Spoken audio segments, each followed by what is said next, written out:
Bismillahirrahmanirrahim. Assalamualaikum warahmatullahi wabarakatuh.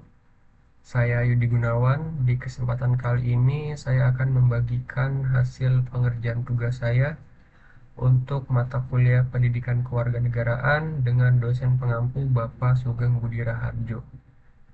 Jadi saya telah mengambil satu jurnal dengan judul Dinamika Kehidupan Demokrasi di Myanmar. Suatu studi tentang pengalihan kekuasaan oleh militer di tahun 2021. Ya, jadi berikut jurnal yang sudah saya ambil ya. Jurnal Pemerintahan dan Politik Universitas Indo Global Mandiri dengan judul terlampir. Jadi langsung aja kita bahas 3 poin penting yang ada di dalam jurnal tadi gitu ya. Yang pertama terkait peranan militer yang sangat dominan di dalam politik Myanmar. Yang kedua, konstitusi Myanmar yang sangat menguntungkan pihak militer. Dan yang ketiga, krisis demokrasi dan hak asasi manusia. Ya, kita mulai dari poin pertama ya, terkait peranan militer yang sangat dominan dalam politik Myanmar gitu. Yang mana negara Myanmar sendiri itu menganut sistem presidensial, yang mana presiden itu menjadi pemegang kekuasaan tertinggi di negara tersebut. Cuman sejak 1962 pihak-pihak militer nih masuk ke sistem pemerintahan Myanmar. Hingga sekarang Myanmar itu menjadi negara dengan politik militer. Secara umum, politik militer dapat diartikan sebagai keterlibatan secara sengaja oleh pihak-pihak militer ya kan, dalam proses pembuatan dan pengalokasian kekuasaan dan nilai-nilai politik, sosial, dan ekonomi. Jadi gampangnya pihak-pihak atau orang-orang militer nih masuk ke pemerintahan dan mereka bisa membuat ya kan, atau berpengaruh dalam proses politik dan pembuatan kebijakan negara. Itu poin pertama. Ya, di poin kedua kita akan bahas terkait konstitusi Myanmar di tahun 2008 yang menguntungkan militer. Dalam konstitusi Myanmar di 2008 yang berlaku sampai sekarang, militer itu dapat kursi di parlemen sekitar 25%. Ya kan, yang mana dengan begitu mereka punya kontrol terhadap kementerian-kementerian utama seperti Kementerian Pertahanan, Kementerian Perbatasan, dan Kementerian Dalam Negeri.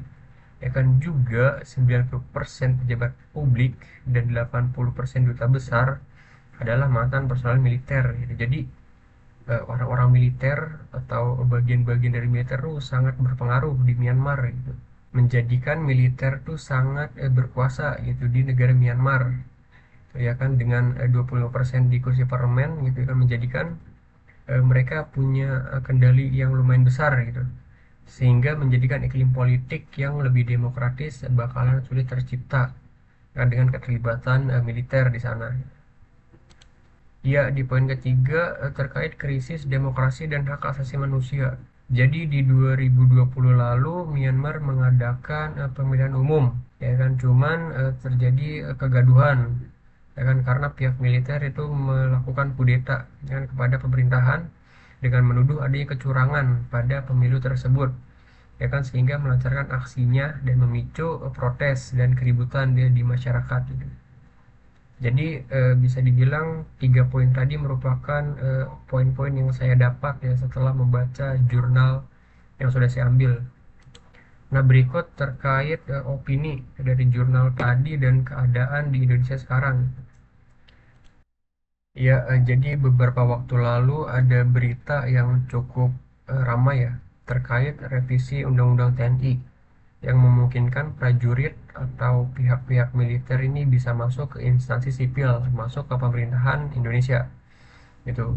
Berita ini dipublish oleh Kompas, ya, website resmi Kompas di tanggal 30 Mei 2024. Ya kan, yang mana salah satu isi dari undang-undang ini di pasal 47 ya, menyebut bahwa prajurit dapat menduduki jabatan pada kantor yang membidangi koordinator bidang politik, keamanan negara, pertahanan negara, dan lain-lainnya, sampai ke Badan Narkotika dan Mahkamah Agung, serta kementerian dan lembaga-lembaga lain. Gitu. Sama seperti di era Orde Baru ya, di zaman pemerintahan Bapak Soeharto. yang mana militer ini punya andil besar gitu di sistem pemerintahan Indonesia. Menurut saya mungkin ketika militer masuk ke sistem pemerintahan mungkin ada baik dan buruknya pasti gitu. Di setiap kebijakan pasti ada baik buruknya gitu, ada plus minusnya. Cuman saya pribadi gitu, ketika ada pihak-pihak militer yang masuk ke sistem pemerintahan mungkin bakal bisa mengganggu sistem demokrasi yang ada di negara tersebut gitu, khususnya di Indonesia. Kenapa? Karena mungkin orang-orang militer atau pihak-pihak militer tuh keras, mungkin lebih otoriter ya kan, dalam menjalankan tugas biasanya sangat-sangat tunduk kepada atasan atau komandan gitu. Ya kan, yang mana Indonesia sendiri itu kan negara demokrasi yang semuanya kita punya hak yang sama, punya tingkatan yang sama gitu. Jadi ketika militer masuk ke sistem pemerintahan mungkin akan mengganggu sistem demokrasi yang ada di Indonesia. Dan satu lagi mungkin mereka bakal bikin kebijakan-kebijakan yang sedikit keras gitu atau memberatkan masyarakat di negara tersebut gitu, yang mana nantinya tuh nggak sejalan dengan sistem demokrasi yang semuanya itu mempunyai hak dan mempunyai tingkatan yang sama di negara tersebut. Jadi saya rasa cukup untuk presentasi di kesempatan kali ini. Tadi kita udah bahas terkait 3 poin penting yang saya dapat setelah saya membaca jurnal, lalu saya juga membagikan sedikit opini terkait keadaan di Indonesia sekarang ya, yang mana undang-undang TNI di direvisi dan memperbolehkan kepada pihak-pihak militer ini masuk ke instansi sipil atau ke pemerintahan. Mungkin kesimpulannya dari saya, ketika pihak militer masuk ke sistem pemerintahan, mungkin mereka bakal menjalankan negara dengan prinsip militer, lebih keras, lebih otoriter gitu, dan bakal mengganggu sistem demokrasi di negara tersebut.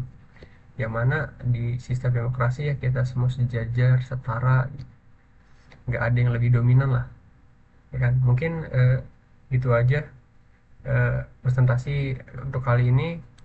Saya rasa cukup, kurang lebihnya mohon maaf. Wassalamualaikum warahmatullahi wabarakatuh.